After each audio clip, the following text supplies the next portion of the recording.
Hi, I'm Jane Hauprich and I'm back for part 2 of our quilting ice dyed fabric. Today we're going to talk about basting our quilt. We're going to talk about some more design techniques that I forgot to put in the last episode. And then we're going to take you to the machine and show how I baste on my Handi Quilter Capri. So I'm glad that you're joining me, and let's get started. Okay, so let's talk about the basting method. There are lots of different ways to baste. There is basting spray. Remember, if you use that, to use your spray very lightly, so that if you get too much spray in there, you will end up gunking up the needle and the thread won't like that very much as you're trying to quilt it. I tend to like this method, and with this method, here's what I do. I lay down my backing fabric nice and tight by using some painter's tape. And then once I get that all nice and flat on a nice hard flat surface, then I layer my batting down and I go ahead and tape that down nice and flat. And then I go ahead and I add my top piece, my quilt top. And I also secure that down with tape, and I make sure that I've got everything nice and taut. And then I go and I pin, and you can use safety pins, and we also have these. These are called pin moors. Pin moors are just these little nubs that will fit right on the end of your straight pin. So you can just go right through your fabric, and you can secure this right on the end, and there you have it. Any way works. But what I typically do, especially since I'm going to be doing a lot of ruler work on this particular quilt, I will take this to my machine, and we'll do that in a little bit, and we're going to baste it. So I'm going to use the basting stitch on the Capri, and we'll baste it down, and then I can take all those pins out and I won't have to worry about having to work around them when I'm using my rulers. Something else that I typically do when I am getting ready to quilt a quilt is I will make an exact same sandwich with similar material, or the same material if I can. So I've used the same backing, I've used the same batting, and the closest fabric I could find that had the same feel to it was some batik that I had.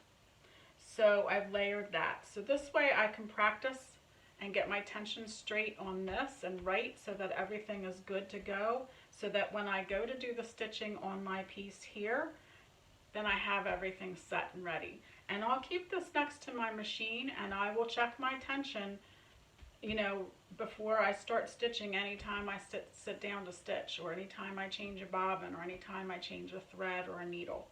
So I hope that helps. And then the next thing I want to do is I want to talk to you about, because maybe you can see that I have done some marking on this quilt top. And the marking is because I had picked a specific pattern that I wanted to do on this. So I wanted to figure out a way I could get this pattern somewhat marked onto this quilt top and some guidelines. So I have in my house these fabulous stencils by Cindy Needham. They're called the Ultimate Stencils, and they are just fabulous. So they come, you can either have a square one like this. There is the circular one. I actually used both of those for this particular piece. And it even comes with these other practice pieces, so you can check to see what your design might look like on these if you'd like to do that. But I did use the circle to mark my two circles on there. And then I used the square to mark out where I needed to go. And I marked those lines on my, my quilt sandwich with a blue water-soluble pen. I have used all different sorts of blue water soluble pens, and I have typically liked them all. I just make sure that I try them on the quilt top first and make sure that those markings are going to come out when they get wet. So make sure that you test your marking utensils first before you put them to use on your fabric. Okay, so I am going to start taking this up. So all we have to do now is take this blue painter's tape off, and once we have it off, we will be taking this to the machine and starting to baste it there. So I will see you in a few moments. Okay, so here I am at the Handi Quilter Capri. This is our newest stationary long arm. I wanted to show you how you go about basting this. So the first thing you're going to do on your screen is you're going to hit the B button there, and that's going to take you to, you can go down to ½ second and all the way up to 2 seconds. So that's the amount of time that's going to elapse when you are doing the basting in as far as seconds and time, as far as when that's going to take that next stitch. Now, if you're in regulated mode, that was in manual mode. If you're in regulated mode, you can go down to 2 inches, 4 inches, 1 inch, ½ inch for your basting stitch. So it just depends if you want to do it in regulated mode or if you want to do it in manual mode. But remember, you can do it in either mode. It just depends on which one you want to work in. Right now I'm going to work in manual mode, and I'm going to set it to go to every 1 second. So we'll do this. I'm going to position the camera a little bit out for you.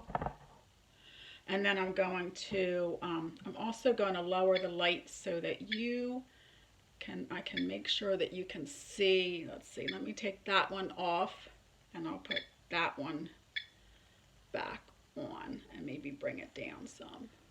Okay, isn't that great how you can adjust those lights? So I'm going to start somewhere in the middle. I'm going to go back to my home button. I'm going to do my needle down, a needle up, bring my bottom thread up. Now I've decided to do a black thread for my basting stitch so that way I can see where it is and I don't get confused with a thread that would be would blend in with the fabric. So I'm just gonna take a little 1 tacking stitch, and here I'm gonna go off. Okay, so I need to do that too.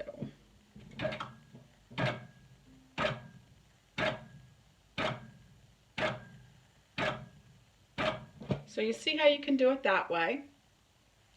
I think I'm going to try too. I would like to try it in regulated mode because I've not tried it that way before. So I'm going to try it in regulated mode. Alright, so I've decided I'm going to work in regulated mode, and I'm going to do a basting stitch every 1 inch. So I'm just going to go ahead and move my fabric.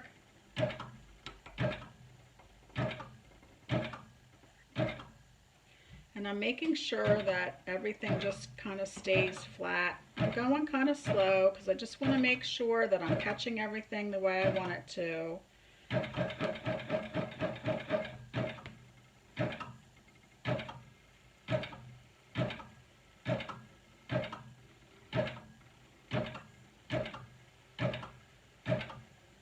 And I'm just going to work my way down and back until I have everything pretty much in place. This is a small piece that's probably not going to really go anywhere, but I do want to make sure that I give it the attention that it needs to have so that the fabric does not go all over the place.